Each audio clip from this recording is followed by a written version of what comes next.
We have a picture of the founder of Aikido, Morihei Ueshiba, on the wall at the dojo, and that's pretty typical.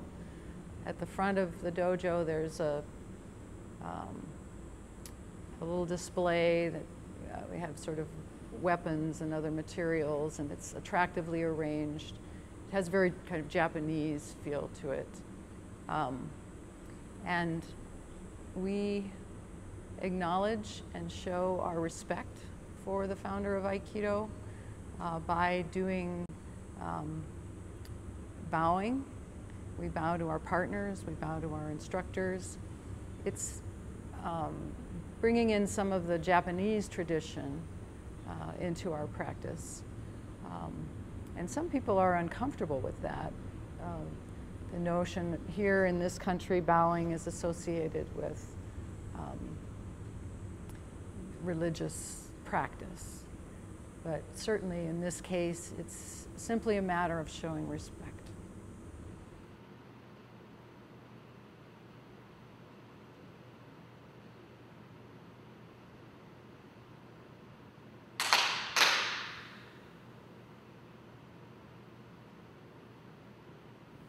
Most likely it's Morihei Ueshiba, who is the founder of Aikido. I'm not going to try and go through the history of that, but it's a fascinating history how he developed Aikido from his background in a number of other martial arts, and how it has spread throughout the world.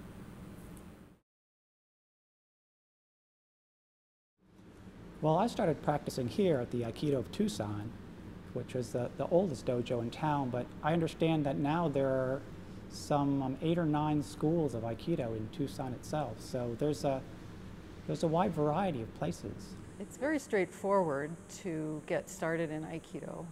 The first step would be to find a dojo that you like, that kind of shares your objectives in training. There are a number of dojos that you could try. I recommend that you come and observe and sort of watch the training and talk to the instructors and possibly the other students to get a sense of whether it works for you. Well, some people call it more of a laid-back dojo. We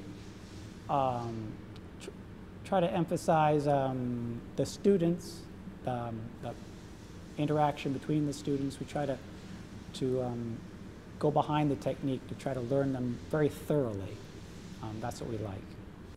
The atmosphere is different, okay? There's a lot of space compared to other dojos in Tucson. They have friendly instructors, okay? And the students are friendly. So we're going to do our Aikido wrist stretches. First one is Ikkyo. So we count to 10. Ich, ni, san, shi, go, rok, sit, hach, ku, shu. Sign. Ich, ni, san, shi, go, rok, sit, hach, ku, shu. Ikkyo. Ich, ni, san, shi, go, rok, sit, hach, ku, shu. Ich, ni, san, shi, go, rok, sit, hach, ku, shu.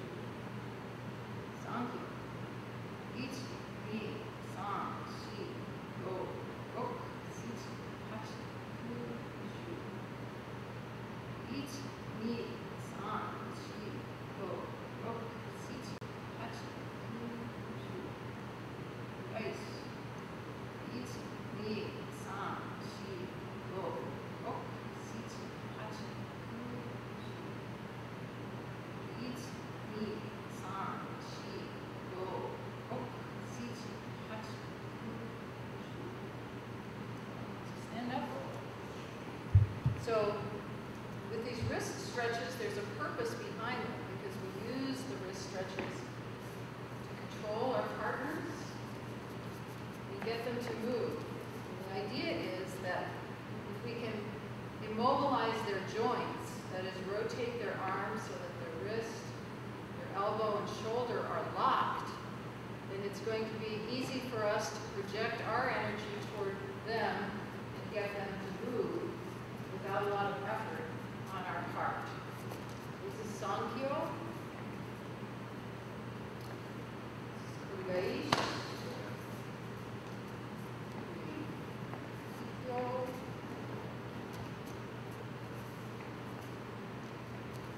Kurikyo.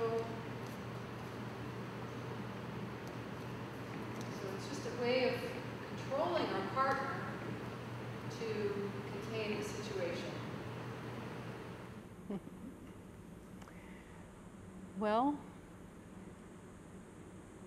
Aikido of Tucson, like other dojos, sort of have their own culture.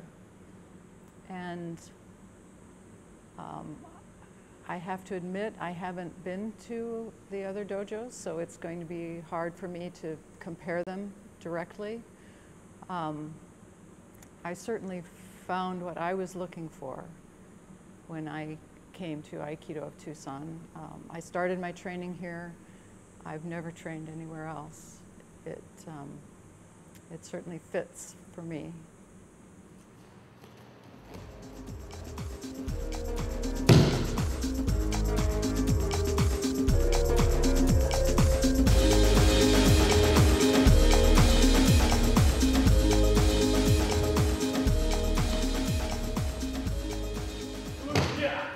It's actually one of my favorite benefits of Aikido that it doesn't require a lot of strength. In fact, it's very much dependent on using the strength and power of your partner, your attacker, to take their balance. The goal in Aikido is to make the movement effortless. We're all a long way from that goal, but I really appreciate that that's where we're headed. It does not require any strength at all. In fact, if you use strength, you are not doing it properly. Big people can do it, small people can do it. It's one of the very few martial arts where women and men practice together at the same time. There should be no impact of strength whatsoever, and if there is any, then you need to practice more. You ask about whether or not the size of a person is important for the Aikido practitioner. In fact, Aikido emphasizes movements which are designed to neutralize the size and strength of the opponent. So actually being a small in stature or not being a large person should not be a disadvantage in Aikido. So you ask what would happen if 5 people attacked you and how would Aikido help you out? Well, actually, as a matter of fact, Aikido is one of the few martial arts that considers multiple attacks and trains against multiple attacks. In that case, as I say, the strength in Aikido is that we talk a lot about movement.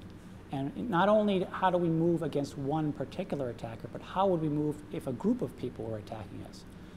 So that's one of the things we train for.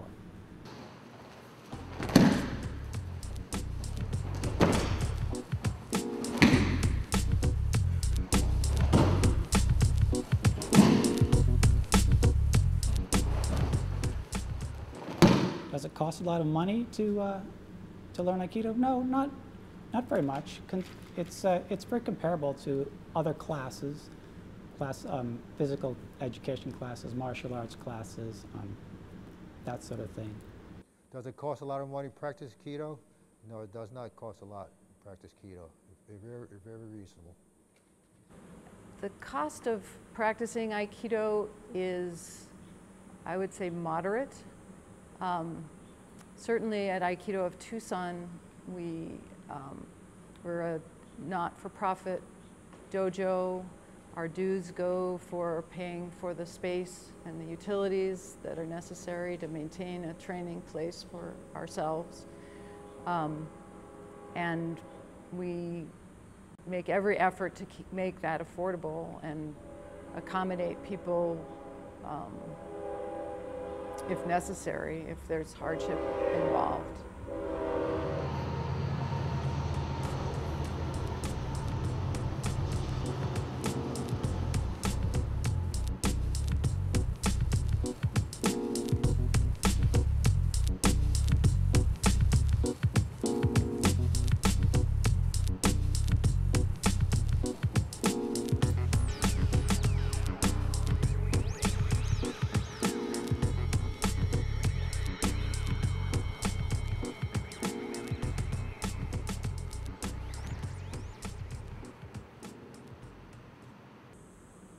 The advantages of knowing Aikido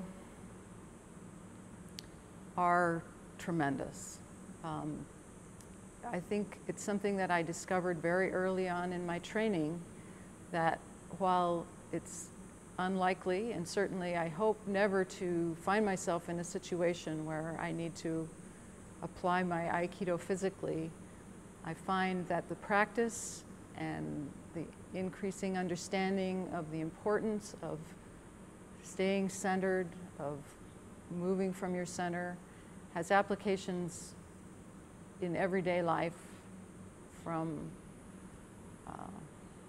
the moment I get up in the morning until I go to sleep. I find that it facilitates any kind of interaction with another human being, whether it's verbal or physical. It has tremendous power.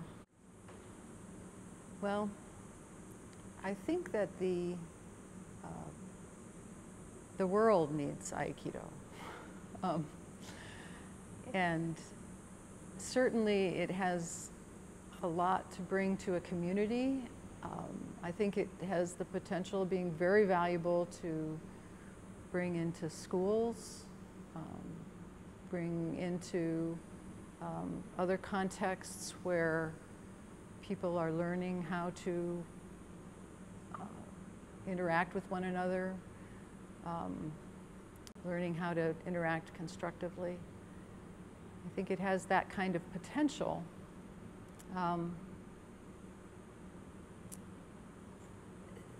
The only proviso I would put to that is that it takes time and commitment and effort to make it happen, and that's sometimes hard for people to fit into their regular lives. What advice would I give to beginner students? Have patience, practice, more practice, more practice. What advice would I give a beginner in Aikido? I would say, get on the mat, try it out, and enjoy yourself. We have classes 4 times a week. On Monday, Wednesday, Friday evenings, there's a beginning class from 5:30 to 6:30. There's a regular, what we refer to as a regular class, from 6:45 to 8:30 on those evenings. And then there's a Saturday morning class from 9 to 11, which is basically another regular class, although all of our classes will accommodate people at any level of training.